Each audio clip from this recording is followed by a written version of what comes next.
Welcome to our channel text book learning.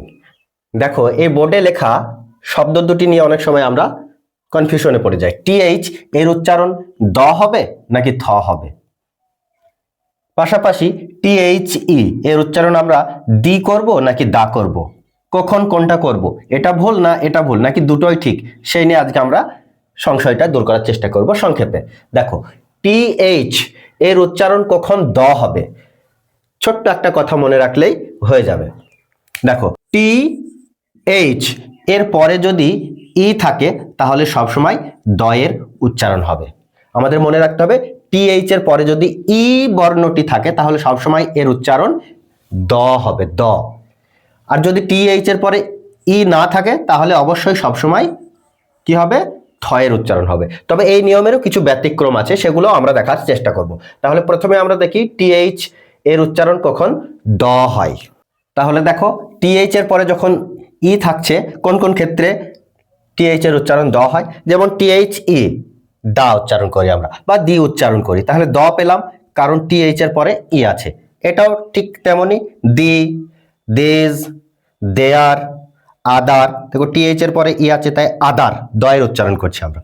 আয়দার, নায়দার, gather, যেমন TH এর পরে ই আছে তাই আমরা গ্যাদার অর্থাৎ দ এর উচ্চারণ করলাম। তবে কয়েকটি ক্ষেত্রে এক্সেপশনও আছে, দেখে নিই আমরা এক্সেপশন গুলো কি।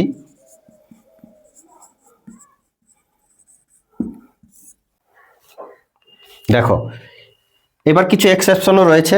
কোনগুলো? যেমন টিএইচ আইএস, দিস, এই টিএইচ এর পরে আই আছে তবু কিন্তু আমরা দ এর উচ্চারণ করছি। দিস, দ্যাট, টিএইচ এর পরে কিন্তু ই নেই। দোজ, দ এর উচ্চারণ করছি। অলদো, টিএইচ এর পরে ও রয়েছে। রিদম, টিএইচ এর পরে এম রয়েছে। হেলদি, টিএইচ এর পরে ওয়াই। ওয়েলদি, টিএইচ এর পরে ওয়াই। তবে এই ব্যতিক্রমগুলো অবশ্যই রয়েছে। এবার আমরা দেখি টিএইচ এর উচ্চারণ কখন আমরা থ করব। দেখো, তাহলে আমরা দেখলাম যে টিএইচ এর পরে যখন ই থাকছিল তখন আমরা তার উচ্চারণ দ করছিলাম, কিন্তু থ কখন করব? ই বাদ দিয়ে যাই থাকুক না কেন আমরা বলেছি থ এর উচ্চারণ হবে। যেমন দেখো, টিএইচ এর পরে আই রয়েছে, আই, তাই এর উচ্চারণ আমরা কি করছি? থিঙ্ক, থ্যাঙ্ক, থিন, ঠিক, কোনোটাই কিন্তু টিএইচ এর পরে ই নেই। Three, both, cloth, through, Beth, bath. তবে এরও কিছু ব্যতিক্রম রয়েছে, সেই ব্যতিক্রমগুলো আমরা এবার দেখার চেষ্টা করি। তাহলে আমরা প্রথমে কি দেখেছিলাম, যে টিএইচ এর পরে ই থাকলে অবশ্যই দ এর উচ্চারণ হয়, তার ব্যতিক্রম কি? কিন্তু এখানে দেখো, টিএইচ এর পরে ই থাকা সত্ত্বেও থ এর উচ্চারণ হচ্ছে। কেমন? T H E M E, theme, theory, দেখো টিএইচ এর পরে ই আছে তবু কিন্তু আমরা থ এর উচ্চারণ করছি। থেরাপি, থিয়েটার, প্যাথেটিক, টিএইচ এর পরে দেখো ই রয়েছে। থার্মোমিটার, থার্মাল ইত্যাদি।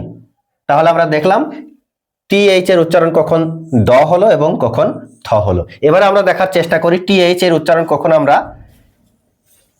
টিএইচ দি করব এবং কখন টিএইচ দা করব। টিএইচ এর উচ্চারণ কখন দি করব আমরা? যখন কোনো ওয়ার্ড ভাওয়েল সাউন্ড দিয়ে শুরু হবে, VOWEL, ভাওয়েল সাউন্ড দিয়ে যদি কোনো ওয়ার্ড শুরু হয় তবে তার আগে যদি টিএইচ থাকে সেক্ষেত্রে আমরা দি বলবো, দি, দা না বলে দি বলবো। যেমন ধরো, Apple, APPLE, Apple, egg, elephant.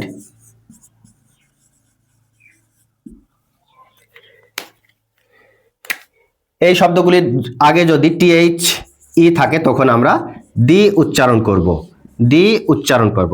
অর্থাৎ যে ওয়ার্ডগুলো ভাওয়েল সাউন্ড দিয়ে শুরু হবে তার আগে দি উচ্চারণ করব, দি, দি উচ্চারণ করব আমরা। দেখো, ভাওয়েল সাউন্ড দিয়ে শুরু হয়েছে এ, ই, ই, এরকম যত ভাওয়েল সাউন্ড দিয়ে শুরু হবে তার আগে যদি টিএইচ শব্দটি থাকে অবশ্যই আমরা দি উচ্চারণ করব, দি।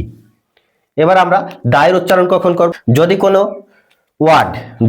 ওয়ার্ড ভাওয়েল বাদ দিয়ে কনসোনেন্ট সাউন্ড দিয়ে শুরু হয়, ওয়ার্ড যদি কনসোনেন্ট সাউন্ড দিয়ে যদি কোনো ওয়ার্ড শুরু হয় তার আগে যদি টিএইচ ই শব্দটি থাকে তবে তার উচ্চারণ আমরা দা করব। যেমন এই যে পেন, PEN, টেবিল, বুক, রুম। এই শব্দগুলির আগে যদি টিএইচ ই থাকে তাহলে এই উচ্চারণগুলো অবশ্যই আমরা দা করব, দি না করে দা করব। তাহলে বুঝতে পারলাম আমরা টিএইচ এর উচ্চারণ কখন দি এবং কখন দা করব, এবং তার আগে আমরা এটাও বুঝতে পেরেছি। Thanks for watching. এরকম মজার ভিডিও দেখতে আমাদের পাশে থাকো।